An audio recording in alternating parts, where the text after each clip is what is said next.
السلام عليكم ورحمة الله وبركاته. الحمد لله نحمده ونستعينه ونستغفره ونؤمن به ونتوكل عليه ونعوذ بالله من شرور أنفسنا ومن سيئات أعمالنا. من يهده الله فلا مضل له ومن يضلل فلا هادي له. ونشهد أن لا إله إلا الله وحده لا شريك له ونشهد أن سيدنا محمدا عبده ورسوله. أما بعد. தம்பி கொஞ்சம் பேசாம இருக்கணும் தம்பி. فقد قال الله تبارك وتعالى في محكم التنزيل والفرقان المجيد: أعوذ بالله من الشيطان الرجيم. إن الله وملائكته يصلون على النبي يا أيها الذين آمنوا صلوا عليه وسلموا تسليما. اللهم صل على محمد وعلى آل محمد كما صليت على إبراهيم وعلى آل إبراهيم إنك حميد مجيد. اللهم بارك على محمد وعلى آل محمد كما باركت على إبراهيم وعلى آل إبراهيم إنك حميد مجيد.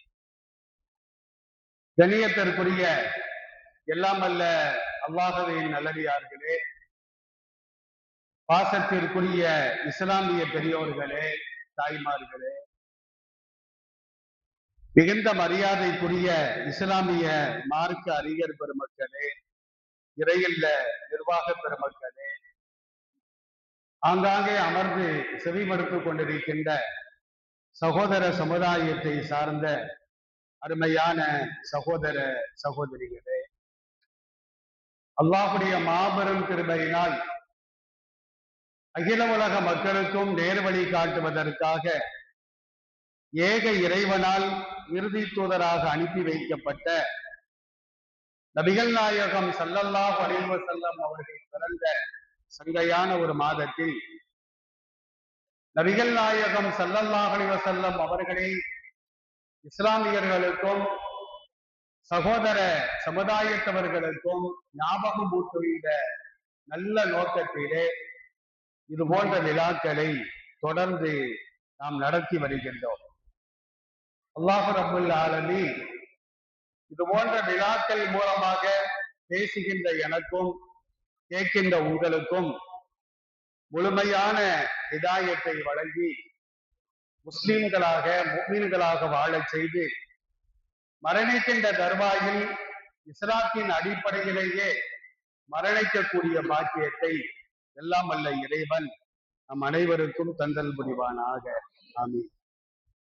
கண்ணியத்திற்குரிய அல்லாஹ்வின் நல்லடியார்களே, இன்றைய தினம் இந்த விழா குழுவினர் எனக்கு தந்த தலைப்பு தாயிஃப் பயணம். இதற்காக நான் அவர்களுக்கு நன்றி சொல்ல கடமைப்பட்டிருக்கின்றேன். இது குறித்து அதிகமான செய்திகளை தேட வேண்டிய ஒரு நிர்பந்தம் எனக்கு ஏற்பட்டது. அற்புதமான ஆச்சரியமான தகவல்கள் எனக்கு கொடுக்கப்பட்ட குறைந்த நேரத்திலே என்னால் முடிந்த அளவிற்கு உங்களோடு நான் பகிர்ந்து கொள்வதற்கு கடமைப்பட்டிருக்கின்றேன். நபிகள் நாயகம் ஸல்லல்லாஹு அலைஹி வஸல்லம் அவர்கள் கிபி 570 ஆண்டு இந்த உலகத்தில் பிறந்து கிபி 610 தன்னுடைய 40வது வயதிலே அல்லாஹ்வினால் ஆன்மீக தலைவராக அரசியல் தலைவராக தேர்வு செய்யப்பட்டு அதற்கு பின்னால் 23 ஆண்டுகள் இந்த உலகத்தில் வாழ்ந்து தன்னுடைய 63ஆம் வயதிலே 633ஆம் ஆண்டு மரணமானார்கள் என்பதை எல்லாம் அறிந்திருக்கின்றோம். மக்காவிலே 13 ஆண்டு காலமும் மதீனாவிலே 10 ஆண்டு காலமும் அவர்கள் இறைப்பணி ஆற்றினார்கள் என்பதையும் அல் குர்ஆனும் அல் ஹதீஸும் நமக்கு தெளிவாக சொல்லி காட்டும். இறை தூதராக அவர்கள் பணியாற்றிய 23 ஆண்டு காலம் அவர்கள் பட்ட துன்பங்கள், துயரங்கள் அதை சொல்லி முடியாது. அந்த அளவிற்கு கடுமையான முறையிலே அவர்கள் துன்பப்பட்டார்கள், துயரப்பட்டார்கள். ஒரு ஹதீஸை நாம் புரட்டி பார்க்கின்றோம், சஹீஹான செய்தி. அஹ்மது என்ற நூல்ல 27,079வது செய்தியாக பதிவு செய்யப்படுகிறது. இன்னமின் அஷத்தின் நாசி பலாஅன் அல் அம்பியா. இப்ப நமக்கெல்லாம் தொல்லைகள் வரும், துன்பங்கள் வரும், சோதனைகள் வரும். சில பேர் என்ன செய்யறாங்கன்னா, சோதனைகளை எதிர்கொள்ள முடியாம தற்கொலை வரைக்கும் செல்லக்கூடிய ஒரு மோசமான சூழ்நிலையை நாம் பார்த்து வருகின்றோம். அதிகமான சோதனைக்கு ஆளாக்கப்பட்டவர்கள் நபிமார்கள். நபிமார்களிலேயே அதிகமான சோதனைக்கு ஆளாக்கப்பட்டவர்கள் நபிகள் நாயகம் ஸல்லல்லாஹு அலைஹி வஸல்லம் அவர்கள். நபிமார்களின் வாழ்க்கை வரலாறுகளை, உண்மையான வாழ்க்கை வரலாறுகளை நாம் திறந்து பார்த்தால், நபிமார்கள் இவ்வளவு துன்பப்பட்டிருக்கிறார்களா? சமுதாயத்தால், உடல் ரீதியாக, குடும்ப ரீதியாக அதிகமான சோதனைகளுக்கு ஆளாக்கப்பட்டிருக்கிறார்கள். அய்யூப் அலைஹிஸ்ஸலாம் கடுமையான நோயினால் பீடிக்கப்பட்டார்கள். அதுல கூட ரொம்ப பேர் மிகப்படுத்தி சொல்லுவாங்க, நபிமார்கள் வாழ்க்கை வரலாறுகளை எது உண்மையோ அதை மட்டும்தான் நாம் நம்ப வேண்டும். அய்யூப் அலைஹிஸ்ஸலாத்துக்கு உடம்பெல்லாம் புழு அரிச்சிருச்சான், உடம்புல உள்ள எல்லா சதையும் சாப்பிட்டுச்சான். அய்யூப் அலைஹிஸ்ஸலாம் அல்லாஹ்ட்ட துஆ செஞ்சாங்களா, யா அல்லாஹ் இந்த புழு என்னுடைய நாக்கையும் என்னுடைய இதயத்தை மட்டும் சாப்பிடக்கூடாது அப்படின்னு துவா செஞ்சாங்க. உடனே புழுக்களுக்கு சாப்பிட உணவு இல்லை. பெரிய புழுக்கெல்லாம் சின்ன புழுவை குடுக்கி சாப்பிட ஆரம்பிச்சிருச்சான். இப்பெல்லாம் சில ஆலிம்கள் என்ன செய்யறாங்கன்னா, அய்யூப் அலைஹிஸ்ஸலாம் அவர்களை குறித்து தவறான செய்திகளை பரப்பி வருகிறார்கள். எல்லாம் பாதுகாக்கணும். யாருக்காச்சும் ஒரு ஆளுக்கு கையில ஒரு மாதிரி அழுகி புழு வந்துருச்சுன்னு வைங்க, என்ன பாவம் செஞ்சானோ அப்படின்னு நம்ம திட்டுவோம். அதை ஒரு கேவலமா பார்ப்போம். அப்போ ஒரு நதிக்கு உடல் முழுவதும் புழுக்களால் அரிக்கப்பட்டது என்று நாக்கூசாமல் பேசினால், இன்னைக்கு சகோதர சமுதாயத்தை சார்ந்தவர்களே ஒரு சிலர் இஸ்லாத்தை எப்படிதான் குறை சொல்லலாம் அப்படின்னு நினைக்கும் பொழுது, அவர் அய்யூப் அலைஹிஸ்ஸலாம் என்ன பாவம் செஞ்சாரோ அப்படின்றாங்க. அதனால நோயினால் பீடிக்கப்பட்டார்கள், அவ்வளவுதான். அது என்ன நோய் ரசூலுல்லாஹ் சொல்லல, அல்லாஹ்வும் குர்ஆன்ல சொல்லல. ஆனால் அவர்களுக்கு நோயினால் சோதனை. இப்ராஹிம் அலைஹிஸ்ஸலாம் அவர்களுக்கு ஏற்பட்ட சோதனை என்ன? நெருப்பில் தூக்கி போடப்பட்டார்கள். இப்ராஹிம் அலைஹிஸ்ஸலாம் அவர்களுக்கு சோதனை, தந்தையால் வீட்டை விட்டும் துரத்தப்பட்டார்கள். இல்லம் தன்தகி அர்ஜுமன்னக, இப்ராஹிமே ஒரு பிரச்சாரத்தை இதோடு நிறுத்திக்கொள், இதற்கு மேலால் நீ பிரச்சாரம் செய்ய ஆரம்பித்தால் உன்னை மகண்டும் பார்க்க மாட்டேன், கல்லால எரிஞ்சு சாகடிப்பேன். ரஜிம்னா என்ன அர்த்தம்? கல்லால எரிஞ்சு சாகடிப்பேன். இந்த அர்ஜுமன்னக, கல்லால் எரிஞ்சு சாகடிப்பேன். இப்ராஹிம் அலைஹிஸ்ஸலாம் வீட்டை விட்டு போயிட்டாங்க. அது பெரிய சோதனை கிடையாதா? இப்படியாக ஒவ்வொரு நபிமார்களுக்கும் அல்லாஹ் ஒரு சோதனையை கொடுத்தான். அந்த சோதனைகளிலே வெறும் 23 ஆண்டுகள் மட்டும் இறைத்தூதராக பணியாற்றிய நபிகள் நாயகம் ஸல்லல்லாஹு அலைஹி வஸல்லம் அவர்களுக்கு மக்கால பிரச்சனை, மதீனால பிரச்சனை, தாயிஃப்ல பிரச்சனை, போர்க்களத்தில் பிரச்சனை, ஏகப்பட்ட சோதனைகளை அவர்கள் தாங்கிக் கொண்டார்கள். வரலாற்று ஆசிரியர்கள் குறிப்பிடுவாங்க, ரசூலுல்லாஹ் பட்ட சோதனைய உலக மக்களுக்கு பங்கீடு செய்தால் சோதனைகள் மிச்சம் இருக்குமா? அவ்வளவு சோதனைக்கு ஆளாக்கப்பட்டவர்கள் தான் நபிகள் நாயகம் ஸல்லல்லாஹு அலைஹி வஸல்லம் அவர்கள். இப்ப நம்ம தாயிஃபை மட்டும் பேசுவோம். தாயிஃப் என்பது மக்கால இருந்து 60 கிலோமீட்டர் தூரத்திலே இருக்கிறது. ஹஜ்ஜுக்கு போனவங்க, உம்ராவுக்கு போனவங்க எல்லாம் தாயிஃபை பார்த்திருப்பாங்க. அந்த தாயிஃபுக்கு ஒரு பேர் என்ன அப்படின்னா ரோஜா நகரம். ரோஜா பூக்கள் அங்குதான் அதிகமாக விளைச்சல். அதனால பன்னீர் நறுமண பொருட்கள் அதிகமாக தாய்க்குள்ள தான் தயாரிக்கிறாங்க. கோடை வாசஸ்தலம், கோடை காலத்துல நாம எல்லாம் எங்க போவோம்? ஊட்டிக்கு போவோம், கொடைக்கானலுக்கு போவோம், சிம்லாவுக்கு போவோம், காஷ்மீருக்கு போவோம். ஆனா அரபுகள் என்ன செய்வாங்கன்னா, அரபு நாட்டிலாம் வெயில் தாங்க முடியாது. நாங்கெல்லாம் ஒன்றாக்கு போகும்போது கடுமையான பனியும் தாங்க முடியாது, வெயிலையும் தாங்க முடியாது. அப்போ அந்த கோடை காலங்கள் என்ன செய்வாங்கன்னா, நேரா எங்க போவாங்கன்னா தாயிப்புக்கு தான் போவாங்க. அங்கதான் குளிர்ந்த காற்று, இதமான சூழல் இருக்கும் என்பதை இன்றைக்கு நாம் நிதர்சனமாக பார்த்து வருகின்றோம். நபிகள் நாயகம் ஸல்லல்லாஹு அலைஹி வஸல்லம் தன்னுடைய 50ஆம் வயது கிபி 619ஆம் ஆண்டு நபித்துவம் கிடைத்த 10ஆம் ஆண்டு என்ன செய்யறாங்கன்னா தாயிப்புக்கு போறாங்க. ஏன் அந்த ஆண்டு தாயிப்புக்கு செல்ல வேண்டும்? அல்லாஹ்வுடைய ஏற்பாடு. நபி ஸல்லல்லாஹு அலைஹி வஸல்லம் 10 ஆண்டுகள் மக்காவிலே தாவா செய்தார்கள். இன்னைக்கு நம்ம தாவா செய்ய முடியுதா? ரோட்ல போய் சில இளைஞர்கள் தொழுகாம நிற்பாங்க. தொழுகைக்கு வாங்கினா எங்களுக்கு தெரியும், உங்க ஜோடியை பார்த்துட்டு போகாங்கிறான். சொல்றாங்களா இல்லையா? ஒருத்தர் அப்படிதான் நான் தொழுகை கூப்பிட்டுக்கிட்டே இருந்தேன். நடந்த சம்பவம். என்னை விட வயசுல மூத்தவர் தான் அவரு. அவரை பார்க்கும்போது தொழுகைக்கு வாங்கன்னு கூப்பிட்டுக்கிட்டே இருப்பேன். ஒரு நாள் என்ன செஞ்சார் தெரியுமா? உன் ஜோடியை பார்த்துட்டு போயிட்டு கொஞ்சம் மரியாதை இல்லாம பேசிட்டேன். அவரோட வயசில் கம்மியானவன் தான். எதற்காக சொல்றான் அப்படின்னா, தாவா செஞ்சா கழுத்துக்கு கத்தியே வந்தாலும் வரும், அதுக்காண்டி நான் சொல்லி காட்டுகின்றேன். அப்ப அவர் என்ன சொன்னாரு? ஒரு ஜோடியை பார்த்துட்டு போ, உங்க தொழுகையை பத்தி எல்லாம் பேச. அல்லாஹ் என்ன நினைச்சானோ 3ஆம் நாளே மௌத்தா போயிட்டேன். ஒரு ஜனாசாக்கு போனா நான் அழுதேன். தொழுகைக்கு கூப்பிட்டு தொழுகவில்லை என்றால் அவன் பாவி, தொழுகையை மறுத்தால் அவன் காஃபிர். அசத்துமார்த்த கேட்டு பாருங்க. மன் தரக்க ஸலாத்த முத்தஅம்மிதன் ஃபகத் கஃபர. நபி ஸல்லல்லாஹு அலைஹி வஸல்லம் சொல்வார்கள், தொழுகாதவன் பாவிதான், ஆனால் வேண்டுமென்றே தொழுகையை விட்டால் அப்படின்னா என்ன அர்த்தம்?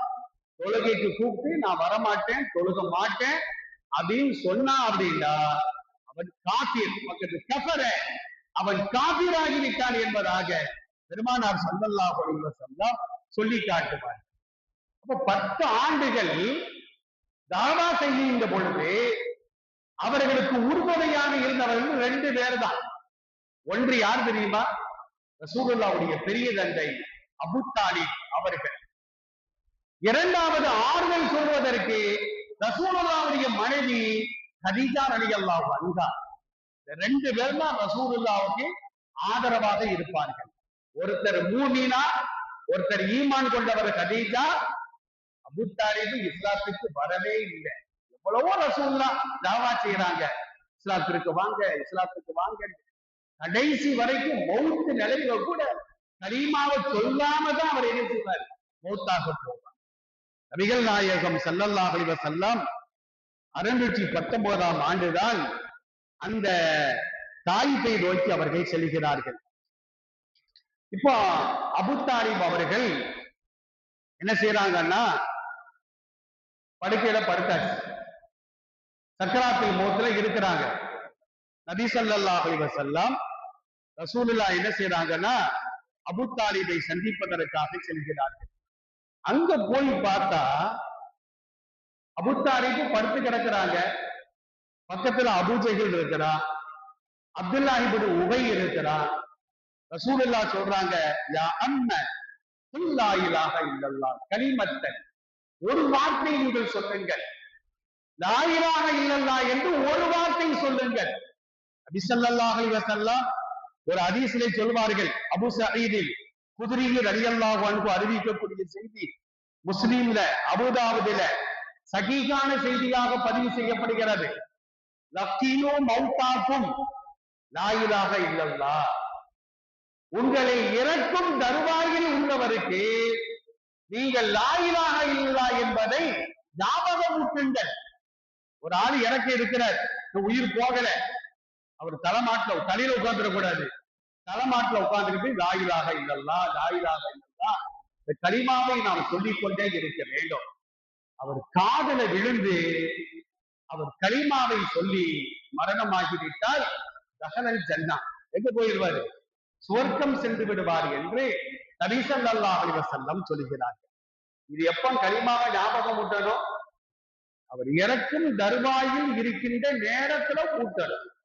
இன்னைக்கு சில ஊர்கள் என்ன செய்யறாங்க தெரியுமா, இறந்து குளிப்பாட்டி கபனாடை பொழிந்து தொழுகை நடத்தி கபர்ல வச்ச உடனே கபரு தலைமாட்டுல உட்கார்ந்துக்கிட்டு கலிமாவை சொல்லு, கலிமா உயிரோட இருக்கும்போதே அந்த ஆள் சொல்ல மாட்டேன்ட்டாரு, இறந்த பேர் அவர் காதுல விழவா போகுது, அதுல வேற இவங்க ஞாபகம் ஊட்டுவாங்களாம். 2 மலக்குகள் வருவார்கள், உன் இறைவன் யார் என்று கேட்பார்கள், வேற யாரையும் சொல்லி தொலைச்சிடாத, அல்லாண்டு சொல்லு. உன்னுடைய வழிகாட்டி யார் என்று கேட்பார்கள், முஹம்மது ஸல்லல்லாஹு அலைஹி வஸல்லம் என்று நீ சொல். உன் மார்க்கம் எது என்று கேட்பார்கள், இஸ்லாம் என்று சொல். வழக்குகள் வரும்போது கலிமாவை சொல். இப்ப பரீட்சை ஹாலுக்குள்ளால போன உடனே கொஸ்டின் பேப்பர்லாம் கையில கொடுத்த உடனே வெளியிருந்து ஆன்சரை சொல்லி கொடுக்க முடியுமா, அந்த மாதிரி இருக்குது. அப்ப அபூ தாலிப் அவர்கள் சக்கராத்தில் மௌத்திலே இருக்கும் பொழுது யா அம்ம குல் லா இலாஹ இல்லல்லாஹ் கலிமத்தன் அஷ்ஹது லக பிஹா இந்தல்லாஹ், அந்த கலிமாவை கொண்டு அல்லாஹ்விடத்தில் நான் மன்றாடுவேன், பெரிய காப்பு சொர்க்கத்தை கூட நான் கேட்பேன் அப்படின்ற உடனே அபூஜஹல் சொல்றான், அப்துல்லா இப்னு உமையா சொல்றாரு, யா அபா தாலிப் தருகபு அன் மில்லத்தி அப்துல் முத்தலிப், அப்துல் முத்தலிபுடைய மார்க்கத்தை நீ புறக்கணிக்க போகிறாயா, கலிமாவை சொல்லி தொலைச்சிடாத. பலம் யஸல் ரசூலுல்லாஹி ஸல்லல்லாஹு அலைஹி வஸல்லம் யஅரிமுக அலைஹி, ரசூலுல்லாஹ் கலிமாவை திரும்ப திரும்ப சொல்லி கொடுக்கிறாங்க. ஆனால் யஊதானி பில்கல் மகாலா, ஆனா அந்த 2 ஷைத்தானும் கலிமாவை சொல்லிடாத, கலிமாவை சொல்லிடாத திரும்ப திரும்ப சொன்னாங்களா. கடைசியில் அபூ தாலிப் கலிமாவை சொல்லாமலேயே அவர் இறந்து விடுகின்றார். ரசூலுல்லாஹ் கவலைப்படுறாங்க. அந்த நேரத்துல ரசூலுல்லாஹ் சொல்றாங்க, புகாரியில 1360வது செய்தியாக, சஹீஹான செய்தியாக இது பதிவு செய்யப்படுகிறார். நபி ஸல்லல்லாஹு அலைஹி வஸல்லம் சொல்றாங்க, வல்லாஹி லா அஸ்தக்ஃபிரன்ன லக மா லம் புன்க அன்க, பெரிய தந்தை அவர்களே, அவங்களுக்காண்டி அல்லாஹ்ட்ட இஸ்திக்பார் செய்வேன், பாவ மன்னிப்பு தேடுவேன், அல்லாஹ் என்னைக்கு கூடாதுன்னு சொல்றானோ அன்னையோட நான் நிப்பாட்டிடுவேன் அப்படின்னு பெருமானார் அவர்கள் சொல்லுகின்றார்கள். அல்லாஹ் உடனே ஒரு ஆயத்தை இறக்கி வைக்கிறான், மாக்கானலின் நபியி வல்லதீன ஆமனு ஐயஸ்தக்ஃபிரு லில் முஷ்ரிகீன வலௌகான உலில் குர்பா மின் பாதி மா தபய்யன லகும் அன்னஹும் அஸ்ஹாபுல் ஜஹீம், நரகவாதி என்று தெரிந்த பின்னால் உறவினர்களோ நண்பர்களோ யாரும் இறந்தவருக்காக, அவர் முஷ்ரிக் என்று தெரிந்து விட்டார், யாரும் அவருக்காக பாவமன்னிப்பு தேடக்கூடாது என்று அல்லாஹ் ஒரு வசனத்தை இறைக்கின்றார். நபிகள் நாயகம் ஸல்லல்லாஹு அலைஹி வஸல்லம் இந்த மௌத்தை அவங்களால தாங்க முடியல. அபூ தாலிப் இறந்த உடனே மக்கத்து முஷ்ரிக்கீன்களுக்கு கொஞ்சம் தைரியம் வந்துருச்சு, நம்ம முகம்மதை நெருங்கி அடிக்கலாம், எதிர்த்து போராடலாம், ஏன்னா அபூ தாலிப் தான் மௌத்தா போயிட்டாரு அப்படின்னு அவங்களுக்கு ஒரு தைரியம். இந்த கவலையின் சுவடுகள் மாறுவதற்கு முன்னால் 3 நாள் கழித்து கதீஜா ரலியல்லாஹு அன்ஹா அவர்களும் இறந்து விடுகிறார்கள். ரசூலுல்லாஹ்வுக்கு சரியான சோதனைகள். கதீஜா ரலியல்லாஹு அன்ஹா அவர்களும் இறந்து விடுகிறார்கள். இப்போ ஒரு கேள்வி வருது, கதீஜாவுக்கு யாரு ஜனாசா தொழுகை நடத்துறா அப்படின்னு ஒரு கேள்வி வருது. சில பேர் கேட்கிறாங்க, சில பேர் விளங்காம எதையாவது ஒரு பதிலை சொல்லுவோம், ரசூலுல்லாஹ் தொழு வச்சாங்க, அபூபக்கர் தொழு வச்சாரு அப்படின்னு சொல்றாங்க. ஆனா உண்மை என்ன தெரியுமா, மக்கால இருக்கிற வரைக்கும் எந்த தொழுகையும் கிடையாது, பர்லும் கிடையாது, சுன்னத்தும் கிடையாது, வாஜிபும் கிடையாது, நஃபிலும் கிடையாது, பெருநா தொழுகையும் கிடையாது, ஜனாசா தொழுகையும் கிடையாது. கதீஜா ரலியல்லாஹு அன்ஹா இந்த ஹிஜ்ரியே நடக்கல, ஹிஜ்ரத்துக்கு பின்னாலதான் தொழுகை கடமை, நோன்பு கடமை, ஜக்காத்து கடமை, ஹஜ்ஜி கடமை, ஜிஹாது கடமை. அப்ப மக்காவுடைய வாழ்க்கையில எந்த கடமையும் கிடையாது. ரசூலுல்லாஹ் என்ன செய்யறாங்க, கதீஜாவை குளிப்பாட்டுறாங்க, கஃனாடை புரிகின்றார்கள், கபரை வெட்டி கபருக்குள்ளால் இறங்கி தன் கையினாலேயே அவர்களை அடக்கம் செய்தார்கள் என்பதை உண்மையான வரலாறுகள் நமக்கு தெளிவாக சொல்லிட்டார்கள். அருமையானவர்களே, ரெண்டு சம்பவத்திற்கு பின்னாலதான் அல்லாஹ் பெருமானாருடைய உள்ளத்துல போடுறான், நீங்க மக்கால இருக்காதீங்க, தாயிப்புக்கு போங்க. 65 கிலோமீட்டர் அல்லது 60 கிலோமீட்டர். இப்ப ரசூல் நபி ஸல்லல்லாஹு அலைஹி வஸல்லம் ஒரு நபி தோழரை அழைத்து கொண்டு தாயிப்புக்கு என்ன செய்யறாங்கன்னா நடந்தே போறாங்க. போன உடனே சகீப் என்று சொல்லப்படுகின்ற கூட்டத்தார் அவர்களுக்கு அழைப்பு கொடுக்கிறார்கள். அம்ர் இப்னு உமைர் அஸ்ஸகஃபி அவர்களின் மகன்களாக இருக்கக்கூடிய அப்துல் யாலில், மஸ்ஊத், ஹபீப் இவர்களுக்கும் தாவா கொடுக்கிறார்கள் நபி ஸல்லல்லாஹு அலைஹி வஸல்லம். இப்ப நம்ம செய்யற தாவா யாருக்கு மத்தியில? முஸ்லிம்களையே முஸ்லிம்களாக திருத்த முடியாம நாம திணறிட்டு இருக்கிறோம். கஷ்டம் போறோமே, யாருக்கு போய் நம்ம கஷ்ட அழைப்பு கொடுக்கிறோம்? மற்ற சமுதாய மக்களுக்கா? முஸ்லிம்களுக்கு மத்தியில் தான் நாம் அழைப்பு கொடுக்கின்றோம். இது சாதாரண அழைப்பு. ஆனா நபி ஸல்லல்லாஹு அலைஹி வஸல்லம் சிலை வணக்கங்களிலே ஊறி கிடந்த சகோதர சமுதாயத்தவர்களுக்கு மத்தியிலே அழைப்பு கொடுத்தார்கள். அது சகீப் கூட்டத்தார்னா முரட்டு ஆசாமிகள். இந்த அப்துல் யாலி, மசூத் என்பவர், ஹபீப் என்பவர் எல்லாம் முரட்டு ஆசாமிகள். அவங்கள்ட்ட தாவா கொடுக்கிறாங்க. ரசூலுல்லாஹ், நான் தாவா செய்யும் பொழுது எனக்கு உதவியாக இருக்க வேண்டும் என்றும் அவர்கள் கேட்டுக்கொண்டார்கள். அதுக்கு அந்த 3 பேர் சொன்ன பதில் என்ன தெரியுமா? இன்னைக்கு அப்படி சொல்லுவாங்க, தாவா செய்ய போங்கல, தொழுகைக்கு கூப்பிடுங்கள, என்ன சொல்லுவாங்க தெரியுமா? எங்க கபருக்கு நாங்க பதில் சொல்லிக்கிடுவோம், நீங்க பொத்திட்டு போங்க. அப்படிதாங்க சொல்றாங்க. ஜக்காத்தை கொடுங்கன்னு கேட்டு பாருங்களேன், நாங்க சம்பாதிச்ச காசு நாங்க எப்படி நாங்க கொடுக்க முடியும்? அட மூதேவி, நீ சம்பாதிச்ச காசு தான் கொடுன்னு அல்லாஹ் சொல்றான். நீ நான் சம்பாதிச்ச அல்லாஹ் உனக்கு தரான். பிம்மா ரஸக்னாகும் யுன்ஃபிகூன். குர்ஆனை ஆழ்ந்து சிந்தித்து நாம் ஓத வேண்டும். எங்கெல்லாம் அல்லாஹ்க்கு செலவழிக்க சொல்கிறானோ, ஜக்காத்தை கொடுக்க சொல்கின்றானோ, பிம்மா ரஸக்னாகும், நாம் போட்ட பிச்சை என்றுதான் அல்லாஹ் சொல்லி காட்டுவான். நீ சம்பாதிச்ச காசு நல்லா சொல்ல மாட்டான். நாம் போட்ட பிச்சையிலிருந்து நீ செலவு செய்கின்றதான் அல்லாஹ் சொல்லி காட்டுவான். அப்ப ஜக்காத்தை கொடுக்கறது இல்ல, ஹஜ்ஜி செய்யறது இல்ல, தாவா கொடுத்தாலும் ஏற்கமான பேசுறது. அதுக்காண்டி தாவாவை நம்ம நிப்பாட்டிடக்கூடாது.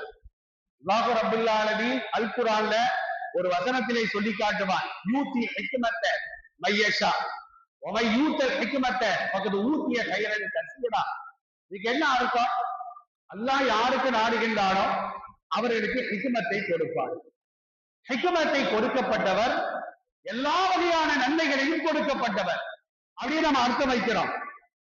எல்லா நபிமார்களுக்கும் அல்லாஹ் ஹிக்மத்தை கொடுத்தான். வழக்கது ஆட்டையினா லுக்மானல் ஹிக்மத்தை, லுக்மானுக்கும் நாம் ஹிக்மத்தை கொடுத்தோம். லுக்மான் நபி கிடையாது, ஒரு இறைநேச செல்வர் தன் மகனுக்கு செய்த 10 உபதேசங்களை அல்லாஹ் லுக்மான்ல சூரத்து லுக்மான்ல 31வது அத்தியாயத்திலே அல்லாஹ் அடுக்கடுக்காக சொல்லி காட்டுவார். அந்த லுக்மானுக்கு நாம் ஹிக்மத்தை கொடுத்தோம், நபிக்கு நாம் ஹிக்மத்தை கொடுத்தோம். குர்ஆனை திறந்து பாருங்க. ஹிக்மத்னா என்ன அர்த்தம்? கம்ப்யூட்டர் நம்ம எதுக்கு சொல்றோம்? வெறும் மானிட்டருக்கு மட்டும் கம்ப்யூட்டர்னு சொல்ல முடியுமா? வெறும் கீபோர்டுக்கு மட்டும் கம்ப்யூட்டர்னு சொல்ல முடியுமா? கிடையாது. அந்த கம்ப்யூட்டர் செயல்படுவதற்கு எதெல்லாம் தேவைப்படுகிறதோ அது ஒட்டுமொத்தமாகத்தான் கம்ப்யூட்டர் என்று நாம் சொல்லுவோம். மனுஷன்னா யாருப்பா? வெறும் தலையை மட்டும் காட்டி வந்தா மனுஷன் சொல்ல முடியுமா? கையை மட்டும் காட்டி வந்தா மனுஷன் சொல்ல முடியுமா? அந்த மாதிரிதான் ஹிக்மத் என்று சொன்னால் 3 அம்சங்கள் இருக்க வேண்டும். ஒண்ணு என்ன தெரியுமா? அல் இல்முன் நாஃபி', பயனுள்ள கல்வி. இரண்டாவது அல் அனாத், அனாத்னால் நிதானம் என்பது பொருள். மூன்றாவது அல் ஹில்மு, ஹில்முனா சகிப்புத்தன்மை, பொறுமை வேண்டும். இந்த 3ஐயும் யார் கொடுக்கப்பட்டாரோ அவர்தான் ஹிக்மத்தை வழங்கப்பட்டவர். இப்ப எனக்கு அந்த 3ல 1 இல்லைன்னு வச்சுக்கிடுவோம், எனக்கு எல்லாம் முழுமையா ஹிக்மத்தை தரலன்னு அர்த்தம். அது பள்ளிவாசலுடைய கண்ணியமான இமாம்களுக்கு இந்த 3 அவசியம். பயனுள்ள கல்வியும் இருக்கணும், அப்பதான் உபதேசம் பண்ண முடியும். ரெண்டாவது நிதானம் இருக்கணும், நிதானம் இல்லாம எதையும் உளறி கொட்டிடக்கூடாது. நம்ம எவ்வளவோ நல்ல செய்திகளை சொல்லியிருப்போம், அதெல்லாம் ஒரு காதுல வாங்கி ஒரு காதுல விட்டுருவாங்க. நம்மள அறியாம ஒரு தப்பான வார்த்தை வந்து இருக்கும், அதுக்கு அப்படி பேசிட்டாரு, அப்படிங்கிறது. மூணாவது என்ன அப்படின்னா அல் ஹில்மு, சகிப்புத்தன்மை. மூன்றும் இருந்தால்தான் ஹிக்மத் என்று சொல்வார்கள். நபி ஸல்லல்லாஹு அலைஹி வஸல்லம் அவர்களுக்கு அல்லாஹ் அந்த ஹிக்மத்தை கொடுத்தான். அதான் அல்லாஹ் சொல்றான், உதுஉ இலா சபீலி ரப்பிக பில் ஹிக்மதி வல் மௌஇலத்தில் ஹஸனா.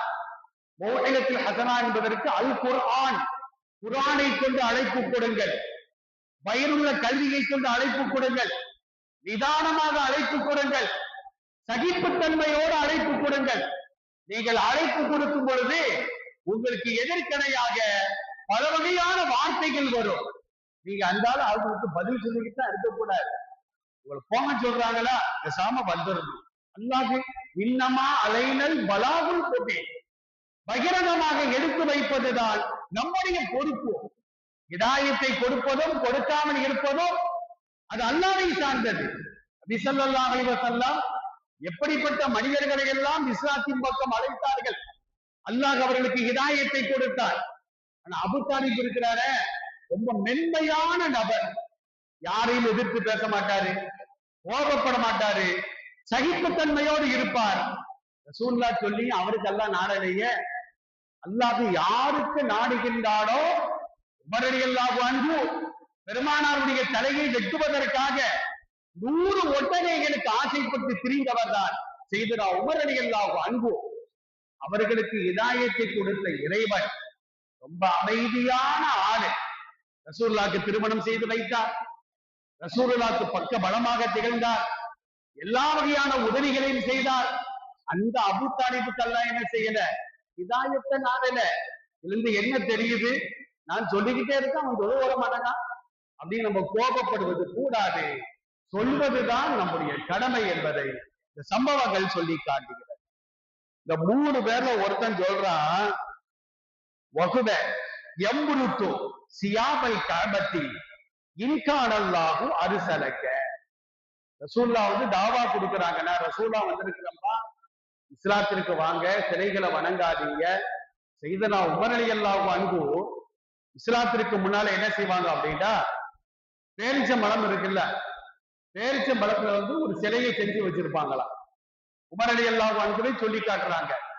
பேரிச்சம்பழத்துல நீங்க கொலக்கட்டையிலும் செய்யறோம்ல, அது மாதிரி பேரிச்சம்பழத்துல ஒரு சிலையை செஞ்சு வச்சிருப்பாங்க. அதைத்தான் வணங்குவாங்க. பசி எடுத்துன்னு வச்சுக்கிடுவான், கொட்டையை எடுத்து தூர போட்டு பழத்தை தின்றுவாங்களாம். அவங்க சொல்லி காட்டுறாங்க. 2வது, எனக்கு கடவுள் தேவைப்பட்டால் பேரிச்சம்பழத்தை மறுபடியும் நான் என்ன செய்வேன், ஒரு கடவுளாக நான் அமைத்துக் கொள்வேன். இப்படி எல்லாம் வணங்கியவர்கள் தான் அஷரத்து மினல் முபஷ்ஷரா, சுவர்க்கத்தை கொண்டு நன்மாராயம் சொல்லப்பட்ட 10 நபர்களிலே 2வது நபராக அவர்கள் தேர்வு செய்யப்பட்டார்கள். இன்னல்லாஹல யன்திகு ஃபீ லிசானி உமர், உமருடைய நாவில் அமர்ந்து கொண்டு அல்லாஹ் பேசுகின்றார். வேற யாருடைய நாவிலும் அல்லாஹ் பேசவில்லை.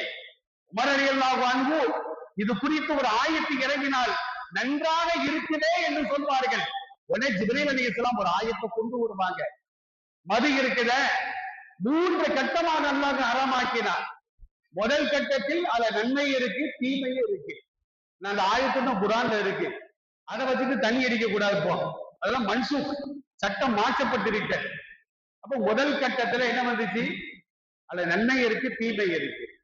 2வது கட்டம் என்ன வந்துச்சு, தொழுக நேரத்துல போதையா இருக்காதீங்க, அதுவும் குர்ஆன்ல இருக்கு. அப்ப தொழுது போய் தண்ணி அடிக்கலாமான்னு கேட்க கூடாது, அது மன்சூக். 3வது தான் அல்லாஹ் சொன்னான், இன்னமல் ஹம்ரு வல் மைசிர் வல் அன்சார் வல் அஸ்லாம் ரிஜ்சும் மின் அமலி ஷைத்தானி ஃபஜ்தனிபூஹு அல்லக்கும் துஃப்லிஹூன். ஆயத்துல எடுத்து பாருங்க, 8 வகையான கருத்துக்களை அல்லாஹ் அதிலே பதிவு செய்து வைத்திருக்கின்றார். அதெல்லாம் அசுத்தம். அசுத்தம்னா என்ன அர்த்தம், மனிதனுடைய கழிவு. யாராவது டம்ளர் ஊத்தி நம்ம குடிப்போமா? ஒருத்தர் சரக்கு அடிக்கிறான்னா என்ன அர்த்தம், மனித கழிவை டம்ளர்ல ஊத்தி அவன் குடிக்கிறான் என்பதுதான் பொருள். அந்த மது சம்பந்தப்பட்ட வசனம் இறங்கியது செய்தனா உமர் ரலியல்லாஹு அன்ஹு கொடுத்த அந்த ஆலோசனையின் அடிப்படையில். பெண்கள் ஹிஜாப் அணிகிறாங்களே, அந்த ஹிஜாப் இறங்குவதற்கு காரணம் யார்? ரசூலுல்லாஹ்ட்ட சொல்றாங்க, யார் ரசூலல்லாஹ், நீங்க வீட்டுல இருக்கீங்க, பல பேர் உங்களை பார்க்க வராங்க, உங்க மனைவிமார்கள்லாம் அவங்க ஹிஜாபு மறைஞ்சு இருக்காம அவங்களோடு இருக்கிறாங்களே. வர்றவங்க எல்லாத்துக்கும் நல்ல பார்வை இருக்குன்னு சொல்ல முடியாது. சில பேருக்கு நல்ல பார்வையும் இருக்கும்.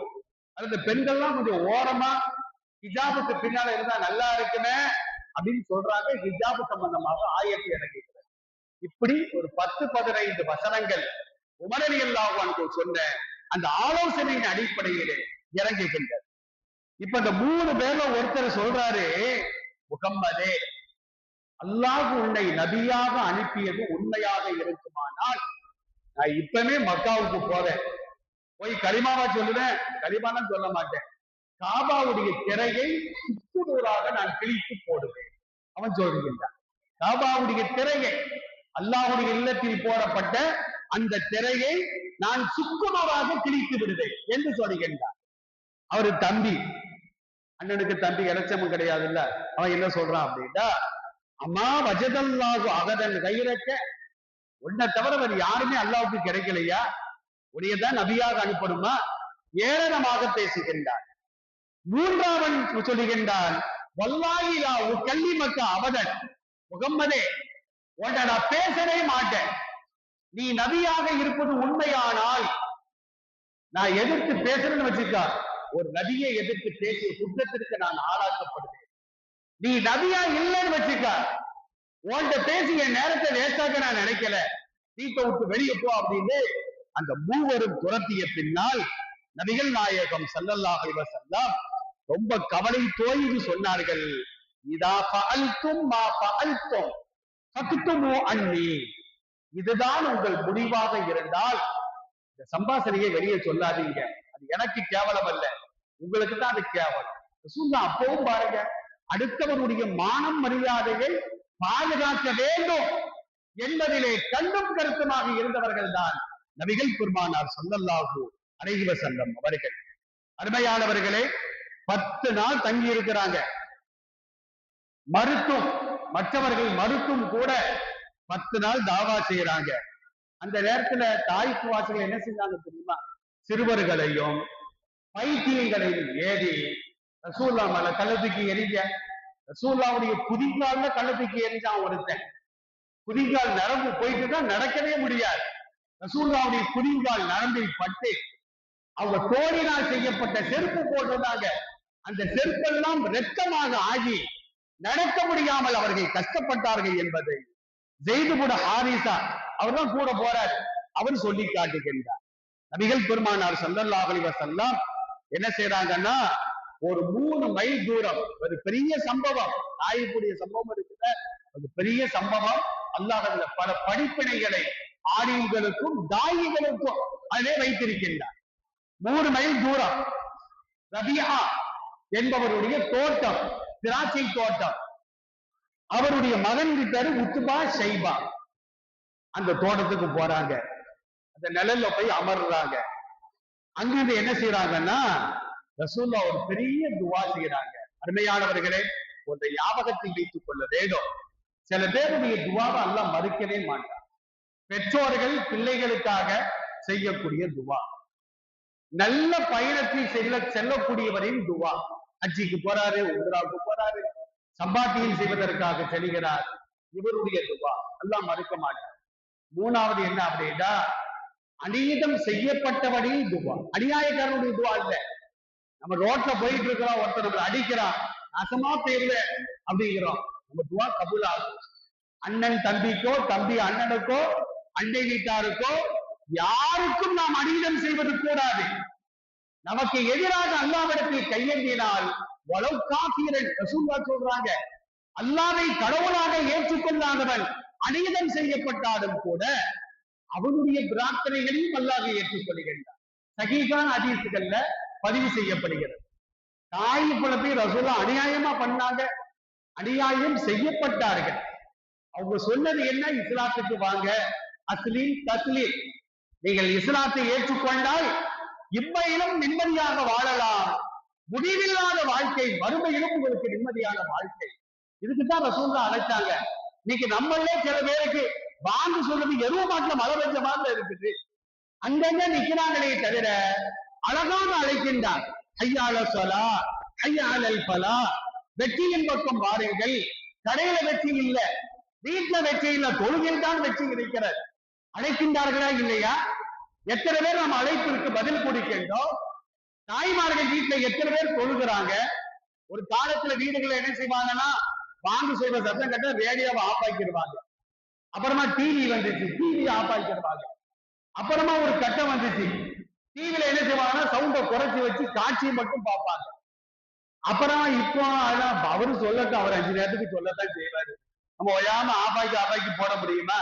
வாங்க சத்தம் காதல விழாமல் இருப்பதற்கு சவுண்ட கூட்டி வைக்கிறது. அவரு காதல இருந்தாதானே பள்ளியாசலுக்கு போகணும். அவரு சத்தத்தை விட நம்ம சத்தத்தை கூட்டி வச்சிருவோம் அப்படின்னு கூட்டி வைக்கிறாங்க. இது யாருடைய செயல் தெரியுமா? ஷைத்தானின் செயல். நபி ஸல்லல்லாஹு அலைஹி வஸல்லம் சொல்வார்கள், வாங்கு சப்தம் கேட்டால் ஷைத்தான் சப்தமிட்டு காற்றை பிரிப்பான். அந்த சப்தம் காதுல விழக்கூடாது, அவன் காற்றை பிரிச்சா இவங்க சவுண்ட கூட்டுறாங்க, அவ்வளவுதான் வித்தியாசம். அங்கேயும் சப்தம், இங்கேயும் சப்தம், வேற சப்தம், அவ்வளவுதான். அப்ப நபி ஸல்லல்லாஹு அலைஹி வஸல்லம் அங்க என்ன செய்யறாங்கன்னா, அந்த தோட்டத்தில் அமர்ந்து கொண்டு அற்புதமான ஒரு துவாவை செய்கிறார்கள். என்ன துவா பாருங்க, அல்லாஹும்ம இலைக்க அஷ்கு லஅஃப குவத்தி, இறைவா எனது ஆற்றல் மிகவும் குறைவானது, வகில்லத ஹீலத்தி எனது திறமை குறைவானது, வஹவானி அலன்னாசி மக்களிடம் நான் மதிப்பில்லாமல் போய்விட்டேன். இதை யாருமே மதிக்க மாட்டேங்கிறாங்க. அந்த கவலை நம்மளுக்கு இருக்கத்தானங்க செய்யும். ஜும்மால இமாம்கள் எவ்வளவு பேசுறாங்க, சுன்னத்தெல்லாம் தொழுது போங்கன்னா அசர்த்தே ஓவர் டேக் பண்ணி சில பேர் போயிட்டு இருக்கிறாங்க. அன்னைக்கு பாக்குற ஒரு பள்ளியாசலுக்கு தொழுவ போயிருக்கிற இமாம் தொழுது முசல்லால உட்கார்ந்து இருக்கிறாரு, ஒருத்தன் முசல்லால சுத்தி போறான். எவ்வளவு திமிர் பார்த்தீங்களா அவருக்கு? முசல்லால இமாம் உட்கார்ந்து தஸ்மி ஓடிக்கிட்டு இருக்கிற, பின்னாலோடி போகலாம். அவன் என்ன செய்யறான்? இமாமுக்கு முன்னால ஊடி அப்படி முசல்லாவை சுத்தி வேகப்பட்டே போறான். அது எவ்வளவு திமிரான ஒரு செயல். நபி ஸல்லல்லாஹு அலைஹி வஸல்லம் என்ன சொல்றாங்கன்னா, மக்களிடம் நான் மதிப்பில்லாமல் இருக்கின்றேன். யா அர்ஹமர் ராஹிமீன் அந்த ரப்புல் முஸ்தலாஃபீன், பலவீனமானவர்களின் இறைவா, அந்த ரப்பி நீதான் என்னுடைய இறைவன், இலாமன் தகில்னி நீ யாரிடம் என்னை ஒப்படைக்க போகிறாய்? இந்த காபிர்களிடமா மூமின்களிடம் என்னை ஒப்படைக்க போகிறாயா? இலா பஈதின் யதஜக்கமுனி என்னை கண்டு முகம் கடுகடுக்கும் அநியாயக்காரர்களிடம் என்னை ஒப்படைக்க போகிறாயா? அல்லது என்னுடைய அடிமைகளிடம், என்னுடைய விரோதிகளிடம் என்னை ஒப்படைக்க போகிறாயா என்றெல்லாம் பெருமானார் மனமுருகி துவா செய்துவிட்டு, ஆபியத்தக்க உன்னுடைய சுகத்தை நான் எதிர்பார்க்கிறேன், எனக்கு நிம்மதியான வாழ்வை கூறுகிறேவா, நான் இந்த பணியிலிருந்து பின்வாங்கி விடக் கூடாது, கடைசி வரையிலும் நான் தாவா செய்ய வேண்டும். எனக்கு விசாலத்தை கொடு இறைவா என்றெல்லாம் பெருமானார் ஸல்லல்லாஹு அலைஹி வஸல்லம் துவா செஞ்ச உடனே அந்த ஷைபாவும் உத்பாவும் பாக்குறாங்க, ரசூலுல்லாஹ் மேல இறக்கப்படுறாங்க. இறக்கப்பட்டு அப்பமாவது இஸ்லாத்துக்கு வந்திருக்கலாம்ல, அப்போ இஸ்லாத்துக்கு வரல. உடனே அவங்க என்ன செஞ்சாங்கன்னா, தங்களுக்கு சொந்தமான ஒரு அடிமை, அவர் பேர் அத்தாஸ், அத்தாஸ் என்பதாக வரலாறுகளிலே குறிப்பிடுகிறார்கள். அப்பாஸ் அல்ல, அத்தாஸ். அவர்கிட்ட சொல்றாங்க, திராட்சை கொடையை கொண்டு போய் அவர்கிட்ட கொடுங்க, அவர் சாப்பிடட்டும். ரசூலுல்லாஹ் மேல இறக்கப்பட்டு ஒரு திராட்சை கொடையை பறித்து அந்த 2 பேரும் என்ன செய்யறாங்கன்னா, போய் கொடுத்துட்டு வாங்கன்னு சொல்றாங்க.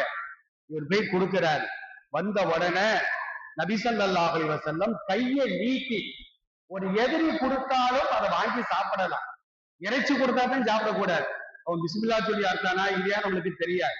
அது தவிர வாழைப்பழம், கொய்யாப்பழம், பலாப்பழம், திராட்சை பழம் இதெல்லாம் தந்தாங்கன்னா தாராளமா சாப்பிடலாம். ரசூலுல்லாஹ் வாங்கி என்ன செய்யறாங்கன்னா, இதான் நம்ம முக்கியமா கவனிக்கணும், பிஸ்மில்லாஹி அல்லாஹ்வின் திருநாமத்தை கொண்டு நான் சாப்பிடுகிறேன் அப்படின்னு சொல்றாங்க. ரசூலுல்லாஹ் அவன்கிட்ட கேட்கறாங்க, நீ யாருப்பா? நான் ஒரு நசராணி, என் பேர் அத்தாஸ் அப்படிங்கிறார், கிறிஸ்தவர். ரசூலுல்லாஹ் பிஸ்மில்லா சொன்ன உடனே அத்தாஸ் கேட்கிறாரு, முகம்மதே இன்னஹாதல் கலாம மா யகூலுஹு அஹ்லு ஹாதிஹில் பலத், தாய்க்கு வசிக்கக்கூடிய யாருமே பிஸ்மில்லான்னு சொல்ல மாட்டாங்களே. அவங்க இஸ்லாத்திற்கு முன்னால என்ன செய்வாங்கன்னா, லாத்தின் பெயரால், உஸ்ஸாவின் பெயரால், மனாத்தின் பெயரால் நாங்கள் சாப்பிடுகிறோம், ஒரு காரியத்தை செய்கிறோம், இன்னைக்கு சகோதர சமுதாயத்தை சார்ந்தவர்கள் பூ போடுவாங்க, அது ஓம் போடுவாங்க, பார்த்திருக்கீங்களா?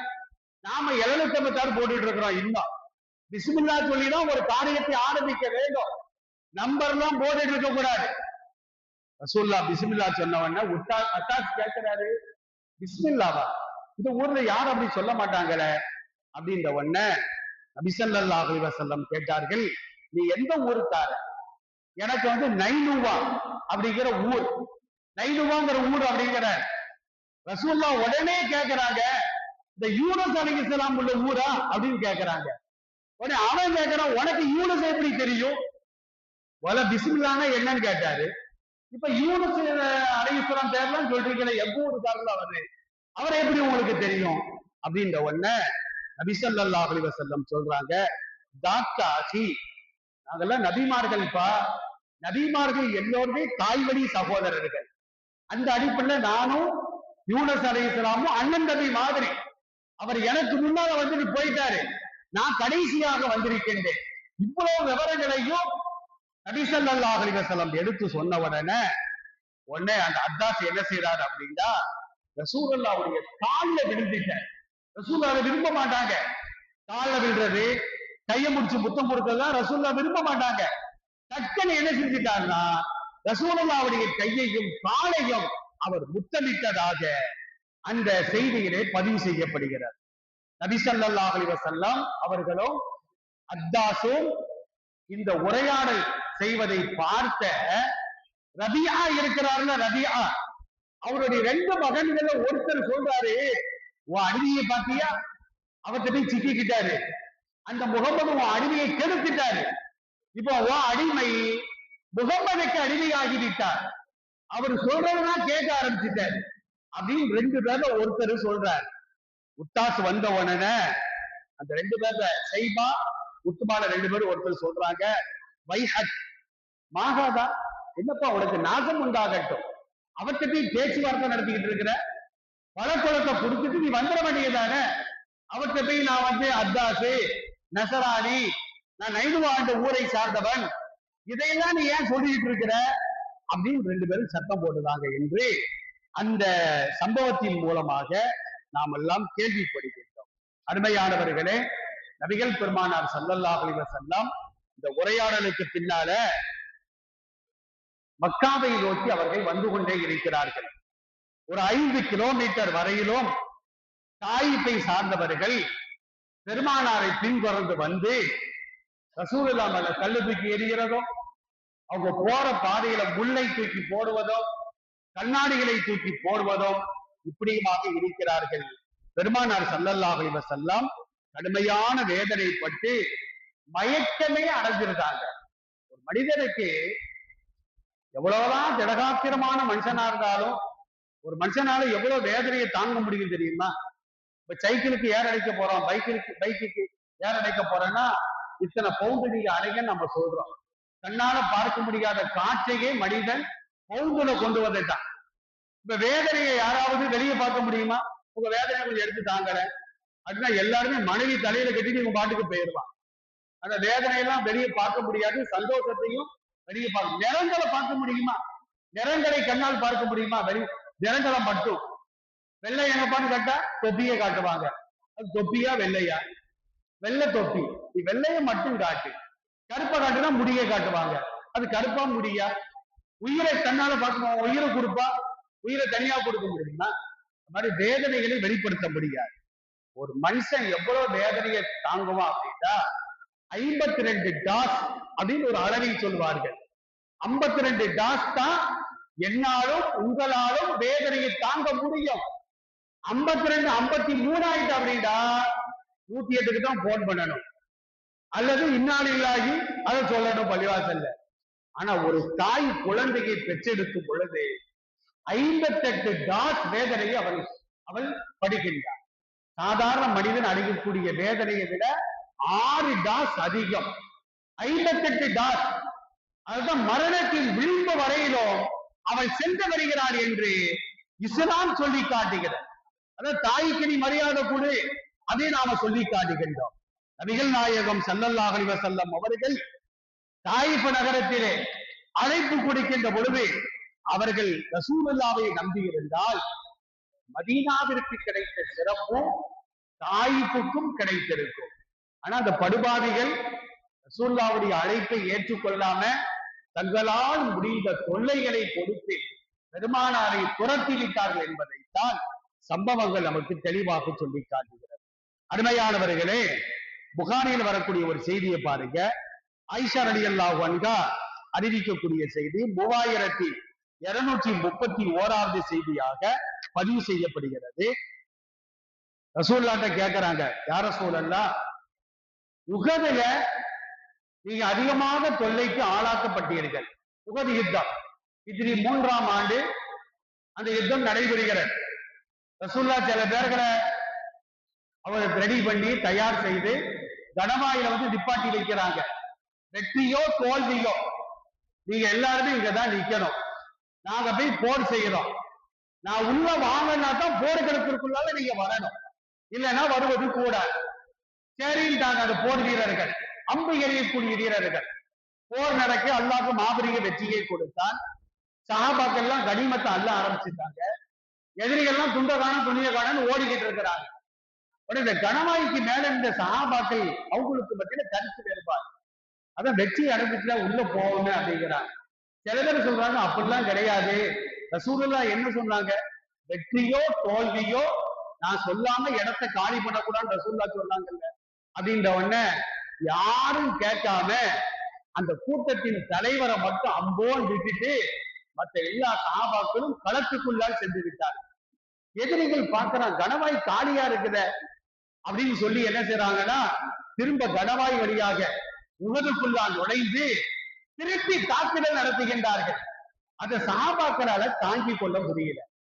அப்பதான் ஹம்ஸா ரலியல்லாஹு அன்ஹு ஷஹீதாக்கப்படுகிறார்கள். அதே நேரத்தில் பல சஹாபாக்கள் திடீர்னு தாக்குதல் நடத்தினால எதிர் தாக்குதல் நடத்த முடியாமல் ஷஹீதாக்கப்பட்டார்கள். ரசூலுல்லாஹ்வுக்கு தலை உடைக்கப்பட்டது, பல்லும் உடைக்கப்பட்டது அப்படின்னு ஹதீஸ்களின் மூலமாக நாம் பார்த்து வருகின்றோம். இதையெல்லாம் வச்சுக்கிட்டு ஆயிஷா ரலியல்லாஹு அன்ஹா கேட்கிறாங்க, உஹதை விட நீங்கள் மிகவும் சிரமத்திற்கு ஆளான சம்பவம் இருக்கிறதா அப்படின்னு கேட்கும் பொழுது, ஆமாம் இருக்கிறது, அதுதான் தாயிப்புடைய சம்பவம் அப்படின்னு நபி ஸல்லல்லாஹு அலைஹி வஸல்லம் ஆயிஷா ரலியல்லாஹு அன்ஹா அவர்களுக்கு தெளிவாக சொல்லி காட்டுகின்றார்கள். அந்த நேரத்துல தாயிப்புல திரும்பி வரும் பொழுது ஜிப்ரீல் அலைஹிஸ்ஸலாம், அதே நேரத்தில் மலைகளின் அதிபதி அந்த அந்த வானவர் ரெண்டு பேரும் வேகம் மாறி இறங்குறாங்க. புகாரில் வரக்கூடிய செய்தி, கட்டுக்கதை அல்ல. ரெண்டு பேரும் கேட்கிறாங்க, யா ரசூலல்லாஹ், நீங்கள் கட்டளையிட்டால் அன் உதிபிக அலைஹிம் அல் அஹ்ஷபை, இந்த ரெண்டு மலைகளுக்கு இடையில இருக்கக்கூடிய இந்த நகரத்தை நாங்கள் நசுக்கி விடுகின்றோம் அப்படின்னு கேட்கிறாங்க. நாமளாக தான் என்ன செஞ்சிருப்போம், தூக்கி போட்டு மிதின்னு இருப்போம். ஆனா ரசூலுல்லாஹ் என்ன சொன்னாங்க தெரியுமா, பல் அர்ஜு ஐ யுஹ்ரிஜல்லாஹு மின் அஸ்லாபிஹிம் மை யஅபுதல்லாஹு வஹதா லா யுஷ்ரிகு பிஹி ஷைஆ. அற்புதமான வார்த்தைகள். உலகத்துல ஆட்சிக்கு வந்த உடனே முன்னால் ஆட்சியில் அமர்ந்தவர்களை கைது செய்யலாமா, அவங்களை தூக்கி சிறையில போடலாமா, அவங்க மேல பொய்யான வழக்குகள் போடலாமா அப்படிங்கிறது இப்ப மட்டும் இல்லை, அப்பவே இருந்திருக்கு. ஆனா நபி ஸல்லல்லாஹு அலைஹி வஸல்லம் என்ன செஞ்சாங்க தெரியுமா, ஜிப்ரீல் அலைஹிஸ்ஸலாம் கேட்கிறார், இந்த மலைகளுக்கு மத்தியிலே தாயிப்பை நசுக்கட்டுமா, தலைகீழாக புரட்டட்டுமா என்று கேட்கின்ற பொழுது நபி ஸல்லல்லாஹு அலைஹி வஸல்லம் சொல்றாங்க, வேண்டாம், இவர்களுக்கு பிறக்கின்ற குழந்தைகள் அல்லாஹ்விற்கு இணை வைக்காமல் அல்லாஹ்வை மட்டும் வணங்கக்கூடிய குழந்தைகளாக பிறப்பார்கள். ரசூலுல்லாஹ் அன்னைக்கு சொல்றாங்கன்னா, இன்னைக்கு உலக வரைபடத்துல தாய்க்கு இல்லாமலேயே போயிருக்கும். இன்னைக்கு தாய்க்குள்ள பார்த்த செழிப்பான ஒரு பூமி, மக்காவை அடுத்து ஒரு செழிப்பான பூமி ஒன்று இருக்குதுன்னா அது தாய்க்கு தான். ஆயிரக்கணக்கான பள்ளிவாசல்கள் ரசூலுல்லாஹ் அன்னைக்கு அழிக்கிறேன் என்று சொல்லுகிறால் இன்னைக்கு அங்க ஆயிரக்கணக்கான பள்ளிவாசல் வந்திருக்குமா, லட்சக்கணக்கான இஸ்லாமியர்கள் வந்திருப்பார்களா, உலகத்திற்கே நறுமணத்தை சப்ளை செய்யக்கூடிய நறுமணங்கள் தயாரிக்கின்ற ஒரு இடமாக அது ஆகியிருக்குமா என்பதை எல்லாம் நாம் சிந்தித்து பார்க்க வேண்டும்.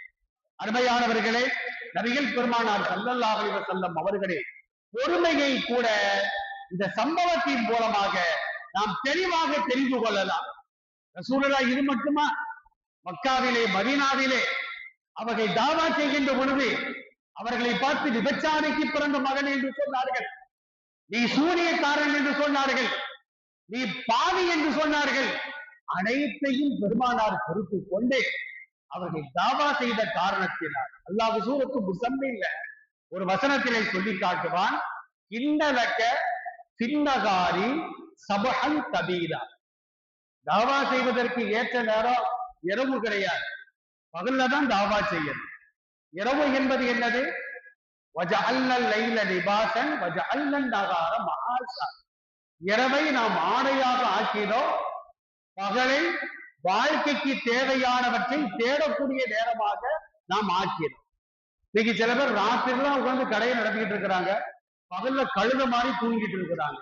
இது பறக்கத்தே கிடையாது. இரவு என்பது தூங்குவதற்கு, பகல் என்பது உழைப்பதற்கு.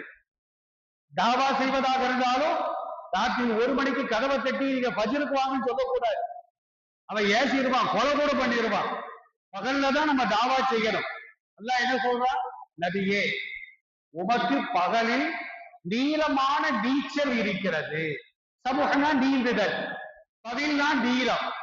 அப்ப இன்னலக்க பின்னகாரி நகாத பகல், பகலிலே உமக்கு நீளமான நீச்சல் இருக்குது. அப்படின்னா என்ன அர்த்தம்? பகல் முழுவதும் நீங்க நீச்சல் குளத்தை நீந்திக்கிட்டே இருக்கணும் அப்படின்னு அர்த்தமா? மக்கால குடிக்கவே தண்ணி இல்லை, நீச்சல் குளம் இருக்க போகுது. அப்ப நீச்சல் குளம்னா என்ன அர்த்தம்? இந்த உலகம் நீச்சல் குளத்தை போன்றது. நீச்சல் குளத்துல யார் நீந்துவா? யார் மிதப்பா? நீச்சல் தெரிஞ்சவங்க நீந்துவாங்க, நீச்சல் தெரியாதவங்க மிதந்துருவாங்க.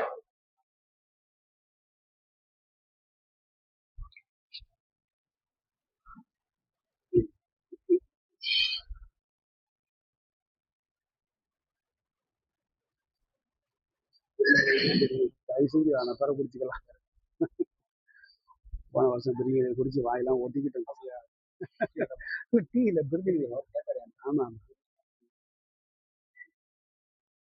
வைத்தியர்ஸ் கூடங்களா பிரியாணி ஜெகரதாண்டா ஆனுமா?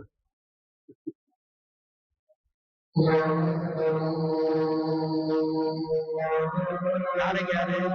நாளைக்கு யாரு?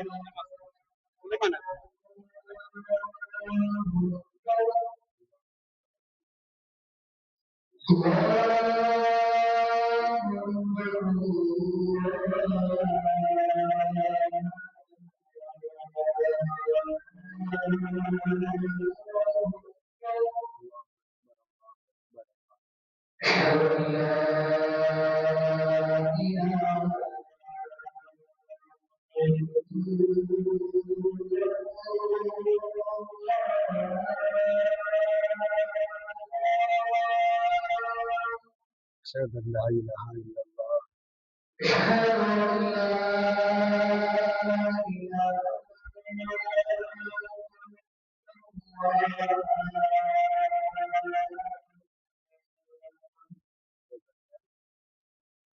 أشهد أن محمدا رسول الله.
இப்ப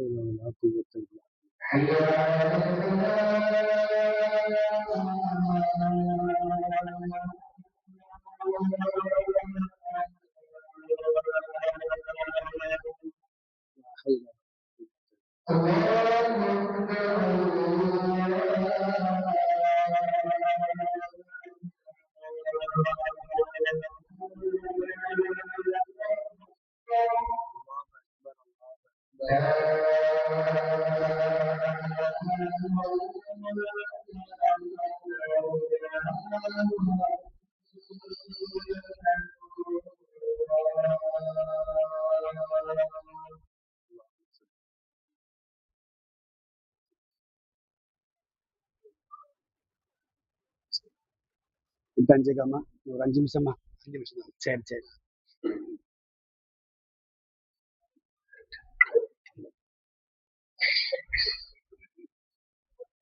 கணியத்திற்குரிய அல்லாஹ்வின் நல்லடியார்களே, அப்ப நபிகள் நாயகம் ஸல்லல்லாஹு அலைஹி வஸல்லம் அவர்களுக்கு சொன்னான், நீங்கள் பகல் நேரங்களிலே தாவா செய்யுங்கள்.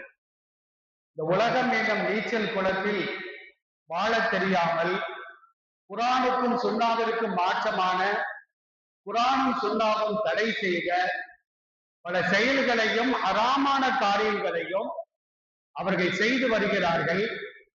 இந்த உலகம் என்னும் நீச்சல் குளத்திலே வாழத் தெரியாமல் மூழ்கி கொண்டிருக்கிறார்கள்.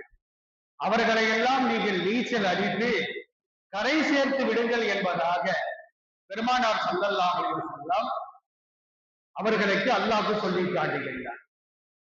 அந்த நேரத்துல பல வகையான தொல்லைகள் வரத்தான் செய்யும். இப்ப தாவா செய்யக்கூடியவர்கள் அல்லாஹ்விற்காக வேண்டி தாவா செய்கிறார்கள். அவர்களை எதிர்த்து யாரெல்லாம் பேசினார்களோ அவர்களுக்கெல்லாம் என்ன நிலைமை ஏற்படும் தெரியுமா?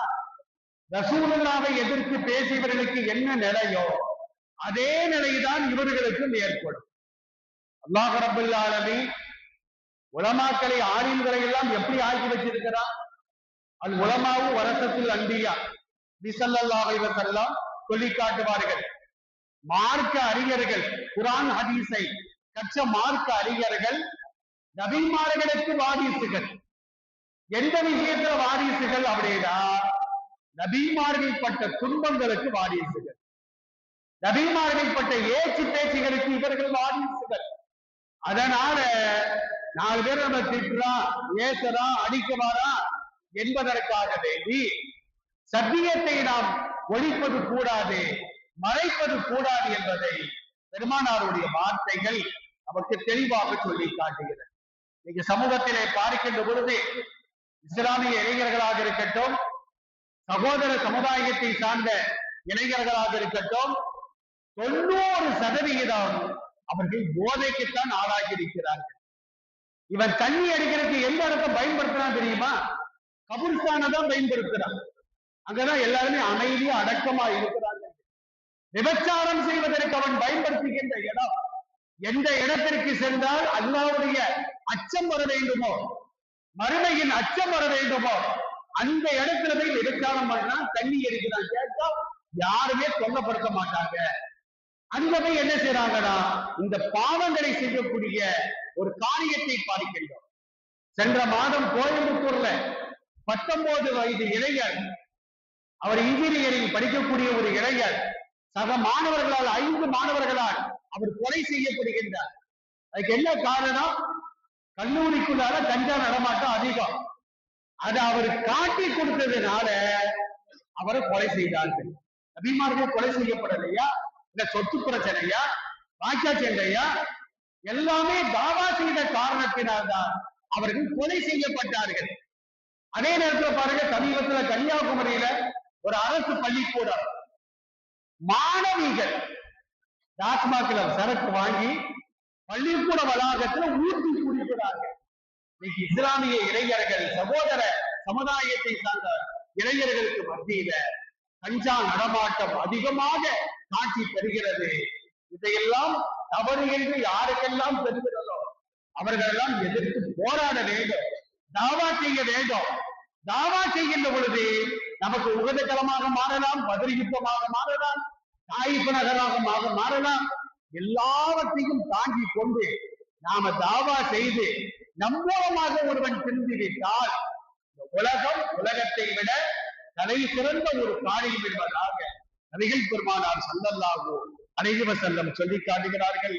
எல்லாம் அல்ல அல்லாஹு ஜல்ல அல்லாஹுடைய மார்க்கத்தை தைரியமாக குடும்பத்திலிருந்து ஆரம்பித்து மற்றவர்களுக்கும் எடுத்து சொல்லக்கூடிய தாயிகளாக நம் அனைவரையும் அல்லாஹ் ஆழ்த்தல் புரிவானாக. வாய்ப்புக்கு நன்றி.